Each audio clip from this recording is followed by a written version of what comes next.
പോലീസിന് ഒരു തുമ്പും കിട്ടില്ല എന്ന് കരുതിയ കേസ്. പ്രതിപട്ടികയിൽ പേര് ചേർക്കാൻ തക്ക വിധം ആരെയും കണ്ടെത്താൻ കഴിയാതിരുന്നൊരു കേസ്. സാക്ഷികളില്ലാത്ത, തെളിവുകളുടെ തരിമ്പ് പോലും അവശേഷിക്കാത്ത ഒരു കേസ്. ഒരു നിവൃത്തിയുമില്ലാതെ നിൽക്കവേ പോലീസിന് കിട്ടിയ ഒരു പിടിവള്ളിയായിരുന്നു ഈ ഫോൺ കോൾ. വെണ്ടല്ലൂരിലെ കുഞ്ഞുലക്ഷ്മി അമ്മ കൊലക്കേസിന് പിന്നിലെ പ്രതികളെ കണ്ടെത്തിയ ഫോൺ കോൾ. സർ, ഇന്നലെ വൈകിട്ടൊരു സ്ത്രീ സ്വർണം വിൽക്കാൻ വന്നിരുന്നു. സരോജിനി എന്ന പേര് പറഞ്ഞ ഒരു മഞ്ഞ സാരി അവർ ഉടുത്തിരുന്നത്. അങ്ങൊരു മാർച്ച് 4 കൃത്യമായി പറഞ്ഞാൽ 2013 മാർച്ച് 4 ഒരു ഉച്ചനേരം. എന്നത്തെയും പോലെ അന്നും കുഞ്ഞുലക്ഷ്മി അമ്മ ആ വീട്ടിൽ തനിച്ചാണ്. ടീച്ചറായി ജോലി ചെയ്യുന്ന മകൾ സതി സ്കൂളിൽ പോയാൽ ആ 88 വയസ്സുകാരി ഒറ്റയ്ക്കാണ്. വീടിനു മുന്നിൽ കൈനീട്ടി യാചിച്ചെത്തുന്ന ആരെയും വെറും കൈയോടെ മടക്കി അയക്കാൻ അറിയാത്ത ഒരു പാവമമ്മ. പക്ഷേ അത് കൂടുതൽ ആപത്താകുമെന്ന് അറിയാവുന്നത് കൊണ്ട് തന്നെ മകൾ കുറേയൊക്കെ ഉപദേശിച്ചു നോക്കി. പക്ഷേ രക്ഷയില്ല എന്ന് കണ്ടതോടെ സതി സ്കൂളിൽ പോകുമ്പോൾ മുൻവാതിലും ഗേറ്റും പൂട്ടാൻ തുടങ്ങി. അടുക്കള വഴി അയൽപ്പക്കത്തെ വീടിന്റെ മുന്നിലൂടെയാണ് ടീച്ചർ പിന്നീട് സ്കൂളിലേക്ക് പോയിരുന്നത്. അതുകൊണ്ട് തന്നെ അടുക്കള വാതിൽ അടയ്ക്കാറുണ്ടായിരുന്നില്ല. മുൻവാതിലും ഗേറ്റും അടഞ്ഞു കിടക്കുന്നത് കണ്ടാൽ ആരും വരില്ലല്ലോ എന്നോർത്താണ് സതി ടീച്ചർ അങ്ങനെ ചെയ്തത്. അന്ന് പക്ഷെ കുഞ്ഞുലക്ഷ്മി പതിവില്ലാതെ പുറത്തു നിൽക്കുന്നത് കണ്ടപ്പോൾ അയൽ വീട്ടിലെ പൂജാരി പൂജ കഴിഞ്ഞു വന്ന് ചോദിച്ചു, ചോറുണ്ടോ കുഞ്ഞുലക്ഷ്മി അമ്മേ? ഇല്ല, ദേ കഴിക്കാൻ പോണു. ഇതും പറഞ്ഞ് അകത്തേക്ക് പോയ കുഞ്ഞുലക്ഷ്മി അമ്മയെ പിന്നീട് ആരും കണ്ടിട്ടില്ല, ജീവനോടെ കണ്ടിട്ടില്ല. സമയം വൈകുന്നേരം. സ്കൂൾ വിട്ട് സതി ടീച്ചർ വീട്ടിലേക്ക് കയറി. പതിവ് പോലെ വീടിന്റെ മുൻവാതിൽ തുറന്ന് അകത്തേക്ക് കയറുകയാണ്. ആകെ നിശബ്ദത. അമ്മേ എന്ന് വിളിച്ചുകൊണ്ട് കുഞ്ഞുലക്ഷ്മി അമ്മയെ അന്വേഷിച്ചു. സെൻട്രൽ ഹാളിൽ നിന്നും തുറന്നിട്ട മുറിയിലേക്ക്. പക്ഷേ അവിടെ അവർ കണ്ടത് ഒരിക്കൽ കൂടി ആരും കാണാൻ ആഗ്രഹിക്കാത്ത മരവിച്ച ഒരു കാഴ്ചയായിരുന്നു.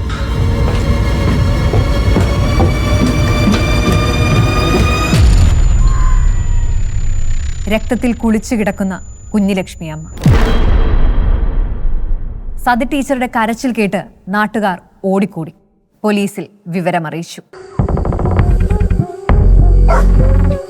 വളാഞ്ചേരി CI AM സിദ്ദിഖിന്റെ നേതൃത്വത്തിലുള്ള പോലീസ് സംഘം സംഭവ സ്ഥലത്തെത്തി.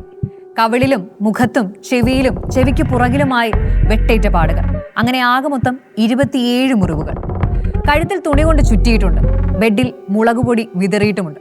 ഒരു കമ്മൽ ഒഴികെ എല്ലാ ആഭരണങ്ങളും നഷ്ടമായിരിക്കുന്നു. കൃത്യമായി പറഞ്ഞാൽ കഴുത്തിലുണ്ടായിരുന്ന 2 സ്വർണമാലയും 2 കൈകളിലുമായി ഉണ്ടായിരുന്ന ഓരോ വളകളും ഒരു കമ്മലും നഷ്ടപ്പെട്ടിരുന്നു. അത്രയും പ്രായമായ ഈ വൃദ്ധയെ ആർക്കാണ് ഇത്രയും മൃഗീയമായി കൊലപ്പെടുത്താൻ പറ്റുക? എന്തിനായിരുന്നു ഇത്രയും പൈശാചികമായ കൊല? കണ്ടുനിന്നവരും പോലീസും ഒരുപോലെ ചോദിച്ച ചോദ്യം ഇതായിരുന്നു. പക്ഷേ ഒരു തെളിവിന് വേണ്ടി CI സിദ്ദിഖിന്റെ നേതൃത്വത്തിലുള്ള പോലീസ് സംഘം ഇഴ കീറി പരിശോധിച്ചെങ്കിലും കാര്യമായ ഒന്നും തന്നെ കിട്ടിയില്ല. ഉടൻ തന്നെ പോലീസ് വ്യാപാരി വ്യവസായ സംഘടനകൾ വഴി എല്ലാ സ്വർണ്ണക്കടകളിലേക്കും വിവരം നൽകി. താരാ ദളപതി മോഡലുകളിലുള്ള മാലകൾ, 2 പ്ലെയിൻ വളകൾ, ഇത് ആരെങ്കിലും വിൽക്കാൻ ശ്രമിച്ചിട്ടുണ്ടെങ്കിൽ ഉടൻ പോലീസിൽ വിവരമറിയിക്കുക. വ്യാപാരികൾക്ക് നൽകിയ മുന്നറിയിപ്പ് ഇങ്ങനെയായിരുന്നു. പിറ്റേ ദിവസം തന്നെ പോലീസ് സംഘം എത്തി ഇൻക്വസ്റ്റ് നടത്തി. പോലീസ് നായ വന്നു മണം പിടിച്ച് 100 മീറ്ററോളം ഓടി.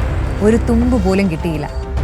പക്ഷേ 2 കാര്യങ്ങൾ വ്യക്തമായിരുന്നു. ഒന്നുകിൽ ഒരു സ്ത്രീ, അല്ലെങ്കിൽ ഒരു വികലാംഗൻ. ഇതിലൊരാളാണ് ഈ കൊലയ്ക്ക് പിന്നിൽ. ഇനി രണ്ടാമതായി ഉറപ്പുള്ള കാര്യം, മരണം ഉറപ്പുവരുത്തേണ്ടത് പ്രതിയുടെ ആവശ്യമായിരുന്നു. കാരണം അതുകൊണ്ടായിരിക്കാം ആദ്യം വെട്ടിയിട്ടും മരണം ഉറപ്പാക്കാനായി കഴുത്തിൽ ഷോൾ ഇട്ട് കുരുക്കാൻ കൊലയാളി ശ്രമിച്ചത്. അല്ലെങ്കിൽ ആദ്യം ഷോൾ ഇട്ട് കുരുക്കി അതിനുശേഷം വെട്ടിയത്. കുഞ്ഞുലക്ഷ്മി അമ്മ മരിച്ചില്ലെങ്കിൽ പ്രതി തിരിച്ചറിയപ്പെടാൻ സാധ്യതയുണ്ട് എന്നതിനാലാവണം അത്. അങ്ങനെയെങ്കിൽ കുഞ്ഞുലക്ഷ്മി അമ്മയുമായി ഏത് വിധേനയോ ബന്ധമുള്ളയാളാണ് പ്രതി, അല്ലെങ്കിൽ പരിചയമുള്ളയാളാണ് പ്രതി എന്നത് നിസ്സംശയം പറയാം.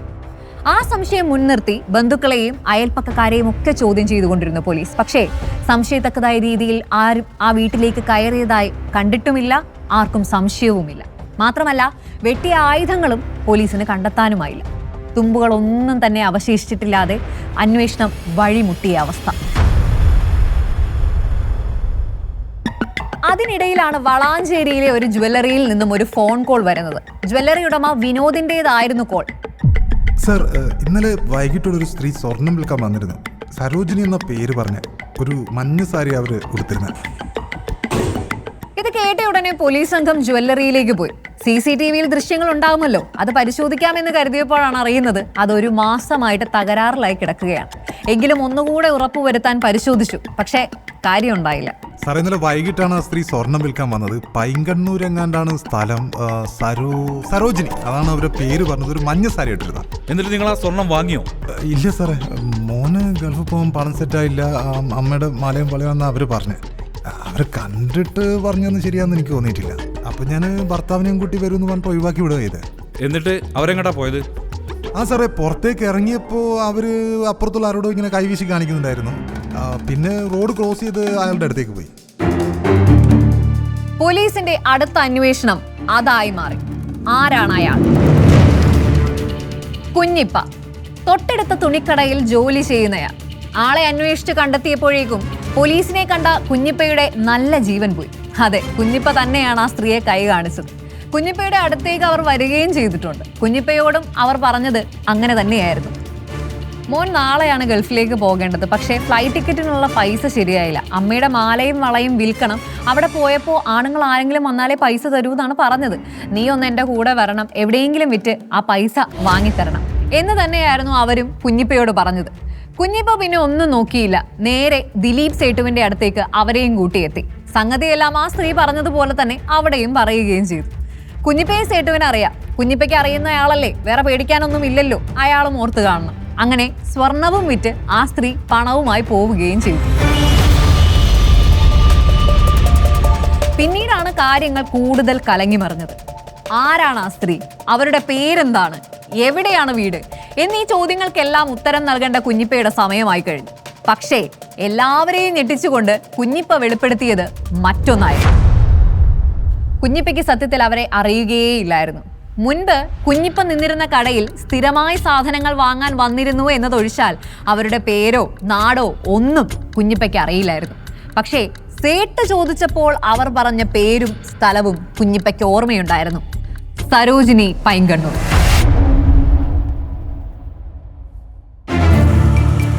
പോലീസിന് മുന്നിൽ ആകെ അവശേഷിക്കുന്ന ആ പേരുമായി അവർ പരക്കം പായാൻ തുടങ്ങി. പൈങ്കണ്ണൂരിലേക്ക് അവർ വെച്ചുപിടിച്ചു. അന്വേഷണം പക്ഷേ പോലീസ് വേഷത്തിലായിരുന്നില്ല. പല വേഷത്തിൽ, പല രൂപത്തിൽ പോലീസ് സംഘം പൈങ്കണ്ണൂരിലെ സരോജിനിമാരെ കുറിച്ച് അന്വേഷിച്ചിറങ്ങി.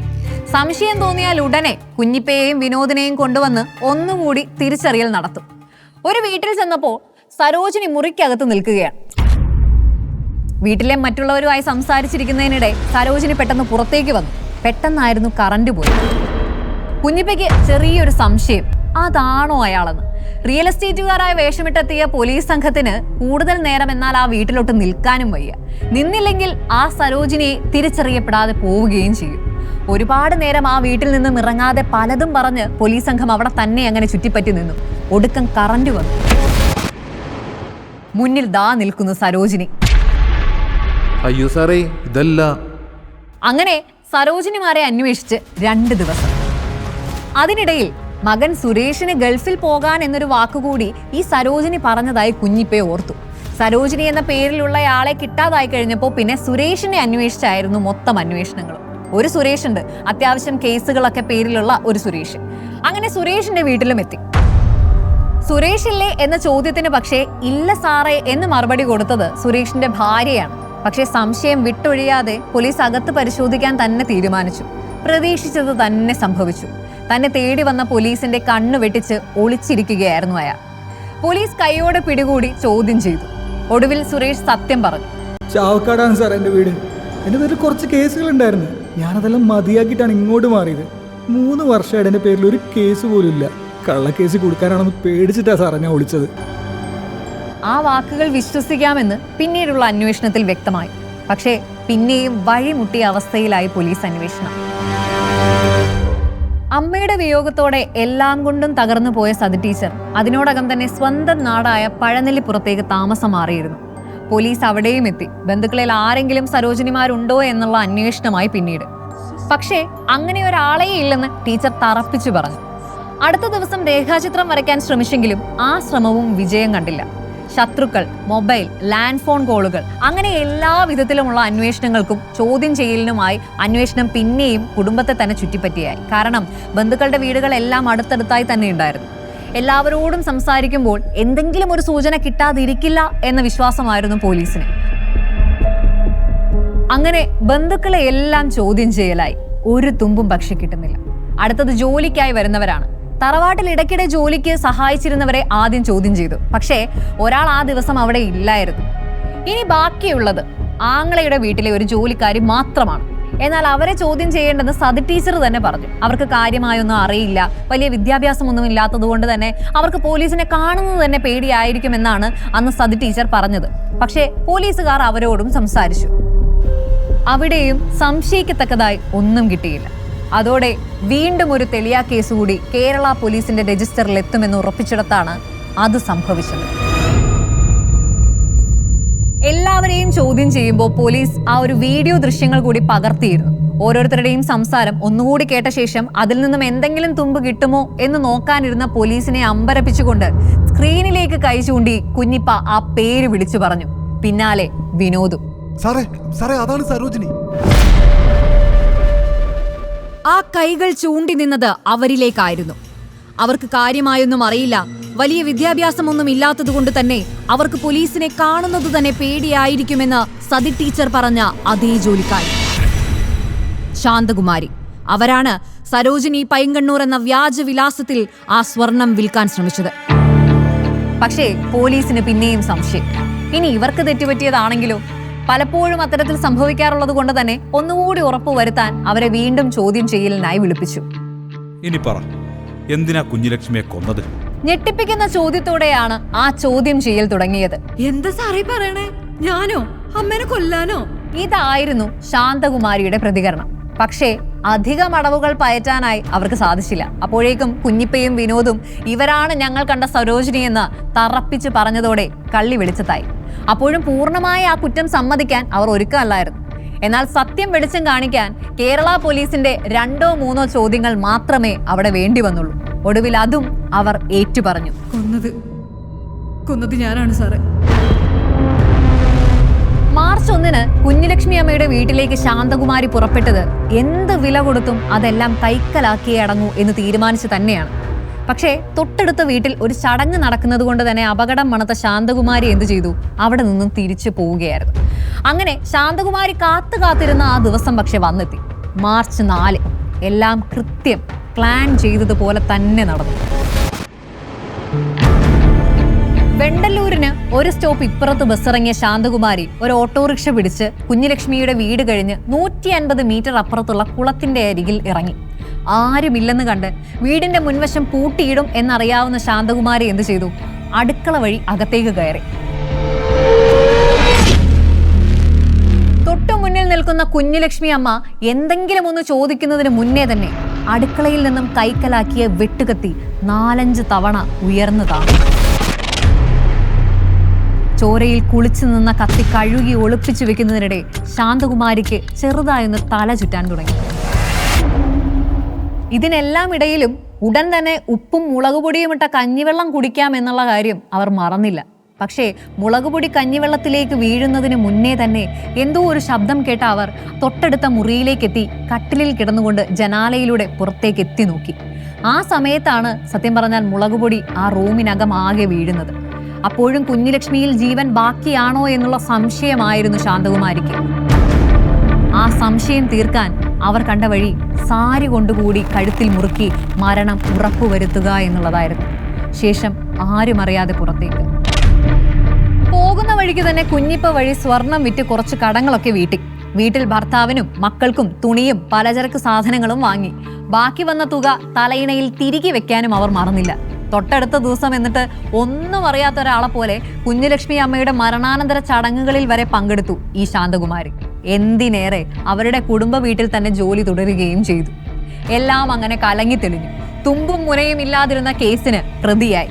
ഒടുവിൽ തെളിവെടുപ്പിനായി പോലീസ് ശാന്തകുമാരിയുമായി എത്തിയപ്പോൾ പോലും അവരുടെ ഭർത്താവ് ഒട്ടും തന്നെ അവരെ സംശയിച്ചിരുന്നില്ല. യഥാർത്ഥ പ്രതിയെ കിട്ടാത്ത പോലീസ് അവരെ കുടുക്കാൻ ശ്രമിക്കുകയാണ് എന്ന് പറഞ്ഞ് അയാൾ പോലീസിനെ തടയുകയായിരുന്നു. എന്നാൽ തലയിണയിൽ 24,500 രൂപ വെച്ചിട്ടുണ്ട്, അത് പരിശോധിക്കാനാണ് തങ്ങൾ ഇവിടെ വന്നിട്ടുള്ളത് എന്ന് പറഞ്ഞു കഴിഞ്ഞപ്പോൾ അതില്ലെന്ന് തെളിയിക്കാനായി അദ്ദേഹം തന്നെയായിരുന്നു തലയിണ അഴിച്ചിട്ട് കാണിച്ചത്. പക്ഷേ അതിൽ നിന്നും അപ്പറഞ്ഞ 24,500 രൂപ താഴെ വീണതോടെ എല്ലാ സംശയങ്ങൾക്കും അവസാനമായി. സ്വർണ്ണ കവർച്ചയ്ക്ക് വേണ്ടി നടത്തിയ ആ അരുംകൊല നടന്ന് 6 ദിവസം പിന്നിട്ടപ്പോഴേക്കും പ്രതിയെ പോലീസ് കണ്ടെത്തി.